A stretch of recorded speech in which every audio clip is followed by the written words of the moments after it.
متی کی انجیل دوسرا باب۔ پورب سے آنے والے ملاقاتی۔ جب یسوع ہیرودیس بادشاہ کے زمانہ میں یہودیہ کے بیت لحم میں پیدا ہوا تو دیکھو کئی مجوسی پورب سے یروشلم میں یہ کہتے ہوئے آئے کہ یہودیوں کا بادشاہ جو پیدا ہوا ہے وہ کہاں ہے، کیونکہ پورب میں اس کا ستارہ دیکھ کر ہم اسے سجدہ کرنے آئے ہیں۔ یہ سن کر ہیرودیس بادشاہ اور اس کے ساتھ یروشلم کے سب لوگ گھبرا گئے، اور اس نے قوم کے سب سردار کاہنوں اور فقیہوں کو جمع کر کے ان سے پوچھا کہ مسیح کی پیدائش کہاں ہونی چاہیے۔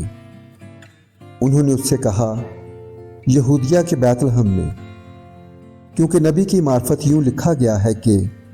اے بیت لحم یہودا کے علاقے، تو یہودا کے حاکموں میں ہرگز سب سے چھوٹا نہیں، کیونکہ تجھ میں سے ایک سردار نکلے گا جو میری امت اسرائیل کی گلہ بانی کرے گا۔ اس پر ہیرودیس نے مجوسیوں کو چپکے سے بلا کر ان سے تحقیق کی کہ وہ ستارہ کس وقت دکھائی دیا تھا، اور یہ کہہ کر انہیں بیت لحم کو بھیجا کہ جا کر اس بچے کی بابت ٹھیک ٹھیک دریافت کرو، اور جب وہ ملے تو مجھے خبر دو تاکہ میں بھی آ کر اسے سجدہ کروں۔ وہ بادشاہ کی بات سن کر روانہ ہوئے، اور دیکھو جو ستارہ انہوں نے پورب میں دیکھا تھا وہ ان کے آگے آگے چلا، یہاں تک کہ اس جگہ کے اوپر جا کر ٹھہر گیا جہاں وہ بچہ تھا۔ وہ ستارے کو دیکھ کر نہایت خوش ہوئے، اور اس گھر میں پہنچ کر بچے کو اس کی ماں مریم کے پاس دیکھا، اور اس کے آگے گر کر سجدہ کیا، اور اپنے ڈبے کھول کر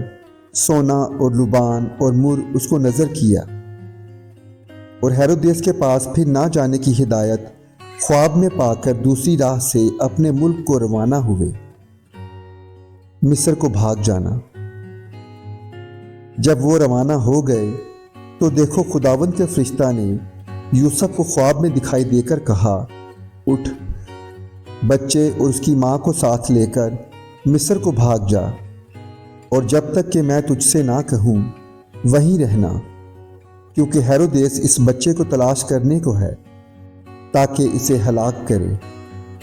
پس وہ اٹھا اور رات کے وقت بچے اور اس کی ماں کو ساتھ لے کر مصر کو روانہ ہو گیا، اور ہیرودیس کے مرنے تک وہیں رہا، تاکہ جو خداوند نے نبی کی معرفت کہا تھا وہ پورا ہو کہ مصر میں سے میں نے اپنے بیٹے کو بلایا۔ بچوں کا قتل عام۔ جب ہیرودیس نے دیکھا کہ مجوسیوں نے میرے ساتھ ہنسی کی تو نہایت غصے ہوا، اور آدمی بھیج کر بیت لحم اور اس کی سب سرحدوں کے اندر کے ان سب لڑکوں کو قتل کروا دیا جو 2 برس کے یا اس سے چھوٹے تھے، اس وقت کے حساب سے جو اس نے مجوسیوں سے تحقیق کی تھی۔ اس وقت وہ بات پوری ہوئی جو یرمیہ نبی کی معرفت کہی گئی تھی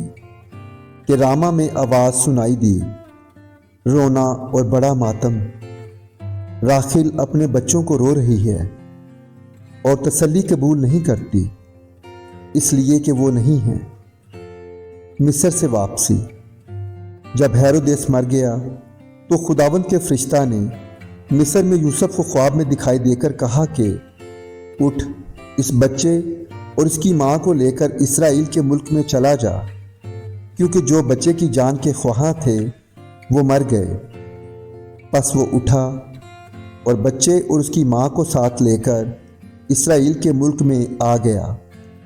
مگر جب سنا کہ ارخلاؤس اپنے باپ ہیرودیس کی جگہ